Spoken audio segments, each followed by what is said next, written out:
All right, guys. I guess moving on to our end of the show, our last, our topic for this episode to ride us out into the sunset on our horses and whatnot.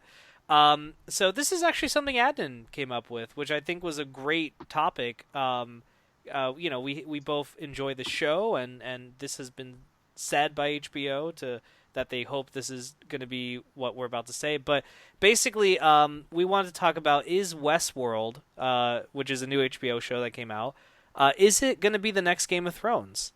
In terms of Game of Thrones is extremely popular, and it does very well. This is the show that people get an HBO Now subscription to watch while it's on air.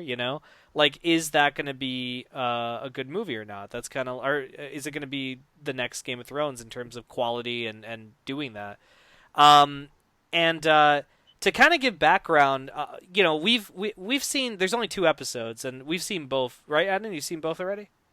Yep, seen both. So we're kind of caught up on it. I've never seen the movie that Westworld originated from. To give you guys a background, Westworld is a TV show that's based off of a film that came out, I believe, in, what was it? 1973. Yeah, 73, which was actually directed and written by Michael Crichton. Michael Crichton, of course, is a novelist best known for writing Jurassic Park and and The Lost World. So, this, and I think they made a sequel called Future World. I've never seen these movies. My dad saw them, and he said Westworld was pretty good.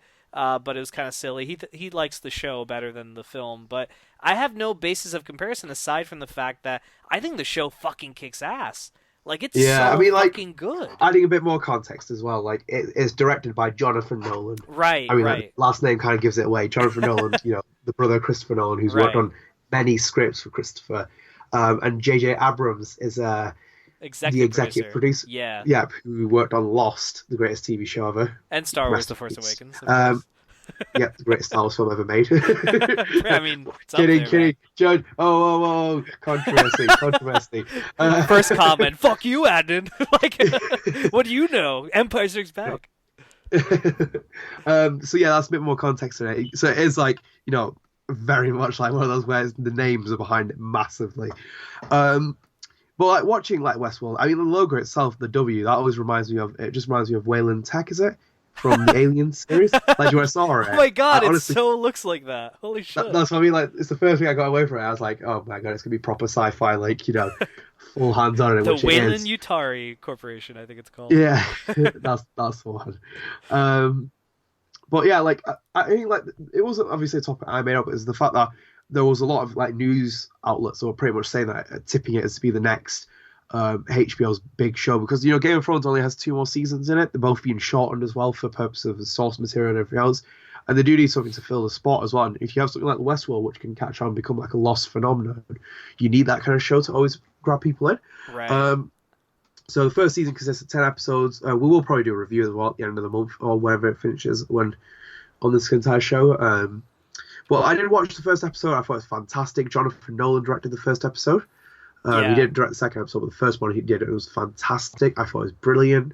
Like, I think the acting is really good. Evan Rachel Wood is one of the characters. So basically, kind of like, more of a gist of it. It's based on, like, there's a technological theme park they've made called Westworld. Right. And so basically, there's synthetics in this world called hosts. And then people who come to the park and visit are called newcomers. And basically, Westworld has a narrative. And in that narrative, people can come who are newcomers. They can come in and do whatever they want without any kind of like fear that, something's going to happen to them. Yeah. That's kind of the basic premise of it. So basically, you can go in there and murder 15 synthetics without kind of having, being sent to prison. So it's basically like Hostel a little bit in the premise of the fact that you can pay to do things. Yeah. Like bad things or good things or whatever else, you can go in there and sleep with a synthetic if you want it and without any kind of like repercussion behind it. Yeah. So that's kind of like the basic idea. But so like from what we have, obviously we can't spoil it, Chris, obviously, so we're going to have to just recap on it. I thought it was really well shot. I thought the acting was really great. The people who play synthetics are very like, hard hitting. There's even that great scene in episode 2 when she's like, where he asks her if she's a synthetic and she's like, you can't tell.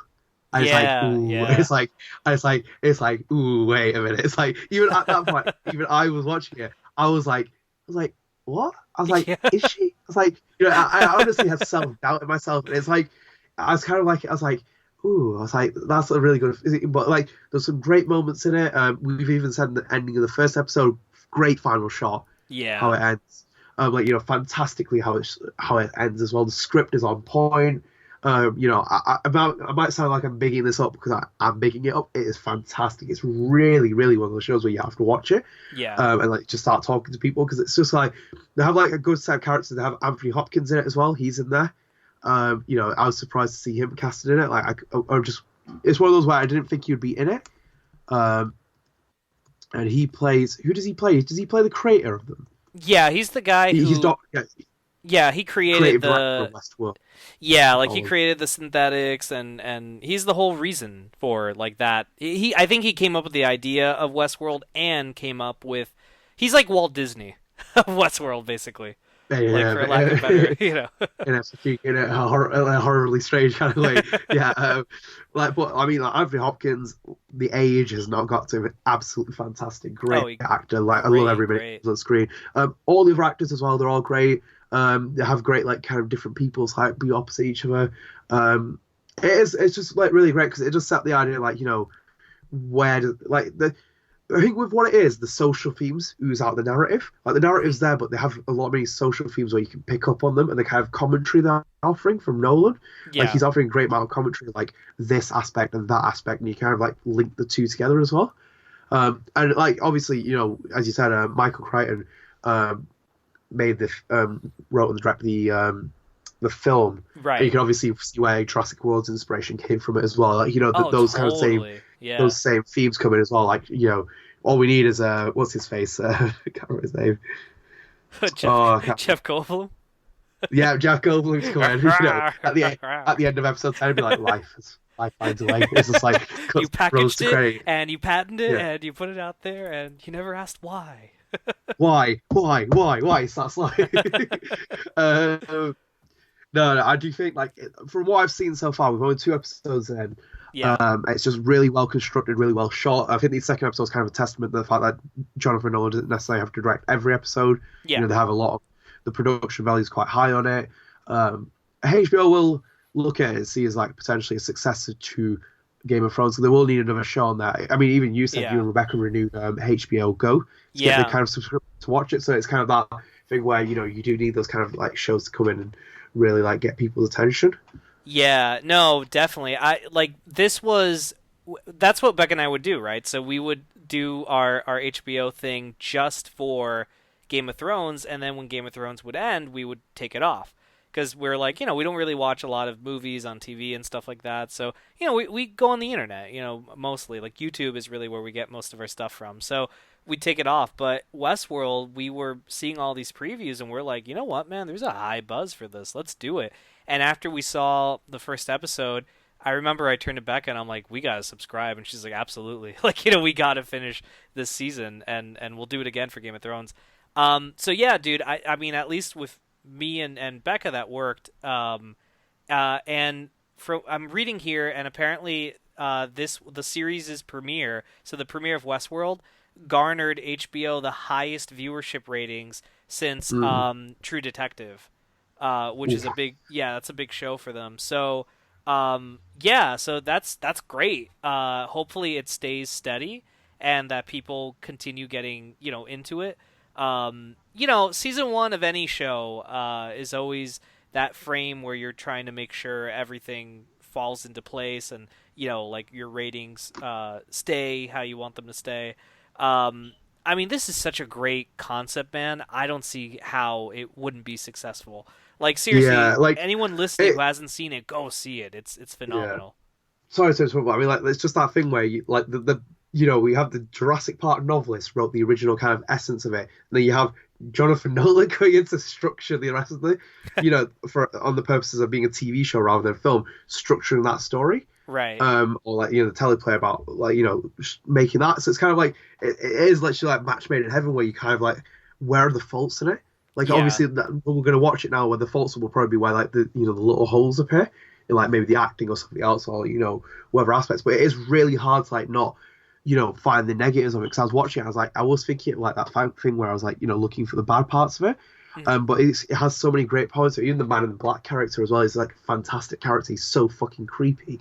Yeah. Oh Like God, he's so well and done. he has some great scenes as well. Like, it's just it's really well done. I can't recommend it enough. I think it's such. I think it might early days. I'll say I have to say it's early days, but I think it will be their successor to Game of Thrones if they keep it as and keep the seasons going. But the only problem is they'd have to have Abrams' involvement, Nolan's involvement to kind of keep that kind of like momentum going. Yeah. I think so, dude. Like, it's still early on, but there's so much buzz pre-show, and I mean, I went to the Reddit thread after the first episode because the first episode left me in such a it was such a weird feeling, dude. It was kind of like the same feeling I had when I saw The Matrix for the first time, if that makes any You want to sense. talk about it? That's the thing. Yeah, yeah. I went to Reddit and I would read about it, and people did talk about it hardcore, and oh my god, dude, it's just it's so great. I think it does have a pretty high chance of doing it. My kind of final bet is, will it be as successful as Game of Thrones? Not necessarily. Do I think it could reach a level of success that's comparable or that's comparable to Game of Thrones? I think it has a high chance. This early on, I think we'll have a better idea once season one is done to see what was kind of like the flow of ratings. Yeah, And yeah, and also you got to take into consideration HBO is not just ratings; it's also like they're not dumb. If they see a ton of people subscribe to HBO Now or whatever, and then dropped after the series ends or whatever, then they know, okay, people subscribe to this just for the show. Let's keep doing it.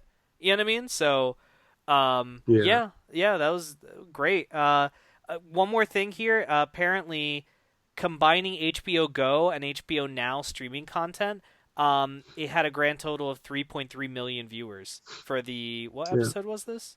Yeah, the first episode. This episode, yeah. Yeah, so I'm not that's surprised. damn. I'm not surprised. I mean, another thing is going to be Emmys as well. I don't know if it's. I don't know if it's. I think it's still eligible to be in the Emmy category for next year. Yeah, But if it picks up Emmys, then like even more recognition. It's one of those where it's one of those shows where it really has to solidify after the first season. It needs to be renewed. yeah, With HBO mostly do that level shows as well because when they put this much money behind it, I can't see why not. And it's getting glowing, reviews praise. and Yeah, and everything about it. It's like absolutely fantastic. So it will be one of those. But we will revisit Westworld at one point. Um, Probably towards the end of the season. But yeah, for now, definitely recommend it. It's one of those, massive shout out to it. People need to go and watch it. It's brilliant, yes. fantastic, Seriously, must. and you could jump in. This is one of those shows you could jump in having not seen the film or anything like that. It's not like there's a lot of Easter eggs or anything like that. Well, if there is, I wouldn't know. But I've never seen the film. I jumped in, absolutely loved it, and actually now I want to see the film, and like see what it's all about. But yeah, so yeah, I guess that's kind of like our final take on it. All right, guys. Well, yeah, I guess that's gonna close out our show. Be sure to follow us on Twitter at Podcast Go and also our YouTube accounts and everything that we have out there. It's all here in the show notes and whatnot. So just be sure to check that out in the description down below. Yeah, hopefully we're gonna. We were out last week. By the way, we never mentioned this. We were out last week because there was a potential hurricane hitting where Yeah, I lived. Yeah, it was. affecting Chris more than me. I was on the other Adnan side was of the on world. the I was like, island with Yu Suzuki. I did, yeah, I did sympathize with Chris because we were trying to plan the podcast for a while, and it was like that Yeah. point where I was like, you know what, I'd rather Chris not get sucked up into the hurricane, and then I don't have a co-host, and we're literally like, I after was episode like, one, we're done. So I was like, you dude, know what, be safe. You look after Rebecca, look after your child, and like we'll resume next week. yeah, I'm like, I gotta put up shutters, man. And Adam's like, go, go, my son. And I'm like, all right, thanks. But yeah, no. So thankfully it didn't hit us. It was fine. A little bit of rain, kind of harsh, and obviously we had to clean up and put everything back in the house, which is kind of a bitch. But better safe than sorry.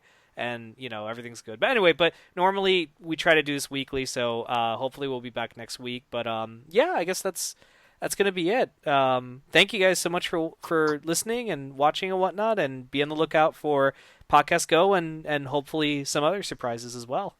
Take care, guys. See you later, guys.